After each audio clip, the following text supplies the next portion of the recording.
Petrol diesel ಬೆಲೆಯನ್ನು ತೈಲ ಕಂಪನಿಗಳು ಏರಿಕೆ ಮಾಡಿವೆ. ಪೆಟ್ರೋಲ್ ಡೀಸೆಲ್ ಬೆಲೆಯನ್ನು ಏರಿಕೆ ಮಾಡಿ 5 ದಿನ ಆಗಿಲ್ಲ. ಇವತ್ತು ಮತ್ತೆ ಪೆಟ್ರೋಲ್ ಡೀಸೆಲ್ ಬೆಲೆ ಜಾಸ್ತಿ ಮಾಡಲಾಗಿದೆ. 1 ಲೀಟರ್ ಪೆಟ್ರೋಲ್ ಮತ್ತು ಮೇಲೆ ಇವತ್ತು ಹತ್ರ ₹1 ಏರಿಕೆಯಾಗಿದೆ. ಡೀಸೆಲ್ ದರ ಕೂಡ ಅಷ್ಟೇ ಪ್ರಮಾಣದಲ್ಲಿ ಏರಿಕೆಯನ್ನು ಕಂಡಿದೆ. ತೈಲ ಕಂಪನಿಗಳು ಎಷ್ಟು ಚಾಲಾಕಿಗಳು ಅಂದರೆ ಬೆಲೆ ಏರಿಕೆ ಮಾಡಿರೋ ಬಗ್ಗೆ ಸ್ವಲ್ಪನೂ ಕೂಡ ಸುಳಿವೆ ಕೊಟ್ಟಿರಲಿಲ್ಲ. ಜನ ವಾಹನಗಳಿಗೆ ಪೆಟ್ರೋಲ್ ತುಂಬಿಸ್ಕೊಂಡು ಮೇಲೇನೆ ಯಾವಾಗ ಅವರು ದುಡ್ಡು ಕೊಡೋದಕ್ಕೆ ಬೇಕಾಗಿ ಪೆಟ್ರೋಲ್ ಬಂಕ್ಗಳಲ್ಲಿ ನೋಡಿದ್ರು ಆಗಲೇ ಅವರಿಗೆ ಗೊತ್ತಾಗಿತ್ತು ಬೆಲೆ ಏರಿಕೆ ಆಗಿದೆ ಅಂತೇಳಿ. ದೇಶದ ಪ್ರಮುಖ ನಗರಗಳಲ್ಲಿ ಪೆಟ್ರೋಲ್ ಮತ್ತು ಡೀಸೆಲ್ ದರ ಎಷ್ಟಿದೆ ಅನ್ನೋದನ್ನು ನೋಡ್ತಾ ಹೋದರೆ ಬೆಂಗಳೂರು ನಗರದಲ್ಲಿ ಇವತ್ತು ಪೆಟ್ರೋಲ್ ದರ ₹107.16 ತಲುಪಿರುವಂಥದ್ದು 99 ಪೈಸೆಯ ಏರಿಕೆಯನ್ನು ಮಾಡಲಾಗಿದೆ. ಇನ್ನು ಡೀಸೆಲ್ ದರ ₹95.04 ಏರಿಕೆಯಾಗಿದ್ದು 96 ಪೈಸೆಯಷ್ಟು ಏರಿಕೆಯನ್ನು ಮಾಡಲಾಗಿದೆ. ಮುಂಬೈ ನಗರದಲ್ಲಿ ಏರಿಕೆ ಆಗಿರುವಂಥದ್ದು ಪ್ರಸ್ತುತ ದರ ಪೆಟ್ರೋಲ್ದು 91 ಪೈಸೆ ಏರಿಕೆಯೊಂದಿಗೆ ₹107.59 ತಲುಪಿದರೆ ಡೀಸೆಲ್ 91 ಪೈಸೆ ಏರಿಕೆಯೊಂದಿಗೆ ₹94.08 ತಲುಪಿದೆ. ಇನ್ನು ಕೋಲ್ಕತ್ತಾದಲ್ಲಿ ಪ್ರಸ್ತುತ ಪೆಟ್ರೋಲ್ ದರ 96 ಪೈಸೆ ಏರಿಕೆಯನ್ನು ಕಂಡಿದ್ದು ₹109.70 ಏರಿಕೆಯಾದರೆ ಡೀಸೆಲ್ ದರ 94 ಪೈಸೆ ಏರಿಕೆಯನ್ನು ಕಂಡು ₹96.07 ಏರಿಕೆಯಾಗಿದೆ. ಚೆನ್ನೈ ನಗರದಲ್ಲಿ ಪೆಟ್ರೋಲ್ ದರ 82 ಪೈಸೆಯಷ್ಟು ಏರಿಕೆಯಾಗಿ ₹104.49 ತಲುಪಿದರೆ ಡೀಸೆಲ್ ದರ 86 ಪೈಸೆ ಏರಿಕೆಯೊಂದಿಗೆ ₹96.11 ತಲುಪಿದೆ.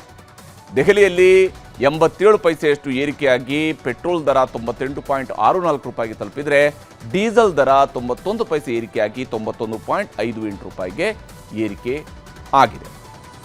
ಇರಾನ್ ಹಾಗೂ ಅಮೆರಿಕ ಯುದ್ಧ ನಿಲ್ಲಿಸ್ತಾ ಇಲ್ಲ. ಹಾರ್ಮುಜ್ ಜಲಮಾರ್ಗದಲ್ಲಿ ಹಡಗುಗಳ ಓಡಾಟ ಆಗ್ತಾ ಇಲ್ಲ. ಇದರಿಂದ ಭಾರತಕ್ಕೆ ಕಚ್ಚಾ ತೈಲ ಸರಿಯಾಗಿ ಸಪ್ಲೈ ಆಗ್ತಿಲ್ಲ ಅಂತ ಕೇಂದ್ರ ಸರ್ಕಾರ ಹೇಳ್ತಿದೆ.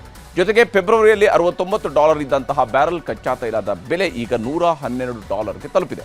ಹಾಗಾಗಿ ಬೆಲೆ ಏರಿಕೆ ಅನಿವಾರ್ಯ ಅಂತ ತೈಲ ಕಂಪನಿಗಳು ಸಬೂಬು ಹೇಳ್ತಾ ಇದ್ದಾವೆ. ಸದ್ಯದ ಪರಿಸ್ಥಿತಿ ನೋಡ್ತಾ ಇದ್ರೆ ಬೆಲೆ ಏರಿಕೆಗೆ ಯಾವುದೇ ರೀತಿಯಂಥ ಕಡಿವಾಣ ಬೀಳುವಂಥದ್ದು ಅನುಮಾನ ಅಂತ ಹೇಳಲಾಗ್ತಾ ಇದೆ. ಬೆಲೆ ಏರಿಕೆ ಆಗ್ತಿರೋದ್ರ ಮಧ್ಯೆ ಲೋಕಸಭೆಯ ಪ್ರತಿಪಕ್ಷ ನಾಯಕ ರಾಹುಲ್ ಗಾಂಧಿ ಮತ್ತಷ್ಟು ಬೆಲೆ ಏರಿಕೆಯ ಎಚ್ಚರಿಕೆಯನ್ನು ಕೊಟ್ಟಿದ್ದಾರೆ. ಪೆಟ್ರೋಲ್ ಡೀಸೆಲ್ ಬೆಲೆ ಇನ್ನೂ ಜಾಸ್ತಿ ಆಗುತ್ತೆ, ಆರ್ಥಿಕ ಬಿರುಗಾಳಿ ಬೀಸುತ್ತೆ, ಹಣದುಬ್ಬರವೂ ಕೂಡ ಆಕಾಶಕ್ಕೆ ಮುಟ್ಟುತ್ತೆ ಅಂತ ರಾಯಬರೇಲಿಯಲ್ಲಿ ಇವತ್ತು ಮಾತನಾಡ್ತಾ ಹೇಳಿದ್ದಾರೆ.